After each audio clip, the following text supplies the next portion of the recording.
ಈ ಕನ್ನಡದಲ್ಲಿ ಒಳ್ಳೆ ಸ್ಟೋರೀಸ್ ಇಲ್ಲ, ಅದಿಲ್ಲ ಇದಿಲ್ಲ ಅಂತ ಬರೀ ಇನ್ಸ್ಟಾಗ್ರಾಮಲ್ಲಿ ನಾವು ನೋಡಿದ್ದೀವಿ ಕಮೆಂಟ್ ಮಾಡೋದನ್ನು.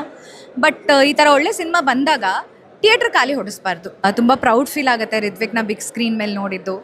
ಆಮೇಲೆ Chaitra Jayachar, I am always a big fan of her. ನಮ್ಮ ಕನ್ನಡ ಫಿಲ್ಮ್ ಇಂಡಸ್ಟ್ರಿನಲ್ಲಿ one of the beautiful actresses ಅಂತ ಹೇಳ್ಬೋದು. ಪರ್ಫಾರ್ಮೆನ್ಸ್ ಓರಿಯೆಂಟೆಡ್ ಅಂತೂ ಶಿ ಲೀಡ್ ಇಟ್ ಆಫ್ ಆಗಿದೆ. ಲಾಸ್ಟ್ 20 ಮಿನಿಟ್ಸ್ ಅಂತೂ ಸ್ಕ್ರೀನ್ ಮೇಲೆ ಯಾರ್ಯಾರು ಇದ್ರೋ ಪ್ರತಿಯೊಬ್ಬರೂ ತುಂಬ ಚೆನ್ನಾಗಿ ಪರ್ಫಾರ್ಮ್ ಮಾಡಿದ್ದಾರೆ.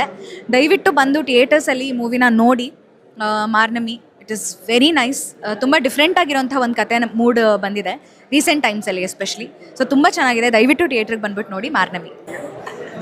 ಅಫ್ಕೋರ್ಸ್ ದೇವ್ರನ್ನ ನಂಬೋರು ಅದನ್ನು ಮಾಡೇ ಮಾಡ್ತಾರೆ ಖಂಡಿತವಾಗ್ಲೂ. ಖಂಡಿತ ನಾನು ಕಟ್ಕೊಂಡಿದ್ದೀನಿ ಸುಮಾರು ಹರಕೆಗಳು.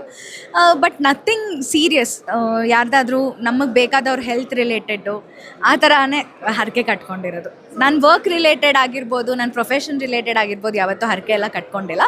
ಯಾರ್ದಾದ್ರೂ ಹೆಲ್ತ್ ರಿಲೇಟೆಡ್ಡು ಒಂಚೂರು ಬೇಕು, ಹುಷಾರಾಗಲಿ ಅನ್ನೋ ಥರ ಹರಕೆನ ಕಟ್ಕೊಂಡಿದ್ದೀನಿ. ಥಿಯೇಟ್ರಿಗೆ ಬಂದು ಖಂಡಿತವಾಗ್ಲೂ ಮೂವಿನ ನೋಡಬೇಕು. ನೋಡಿ ಆದಮೇಲೆ ನೀವು ಒಳ್ಳೆ ಸಿನಿಮಾ ಇದೆ ಇಲ್ಲ ಅನ್ನೋದನ್ನು ಕಮೆಂಟ್ ಮಾಡೋದ್ರಲ್ಲಿ ಬೇರೆ ಇರುತ್ತೆ. ಅದೇ ಲಾಸ್ಟ್ 25 ಮಿನಿಟ್ಸ್. ಲಾಸ್ಟ್ 25 ಮಿನಿಟ್ಸಲ್ಲಿ ರಿತ್ವಿಕ್ ಪರ್ಫಾರ್ಮೆನ್ಸು, ಆಮೇಲೆ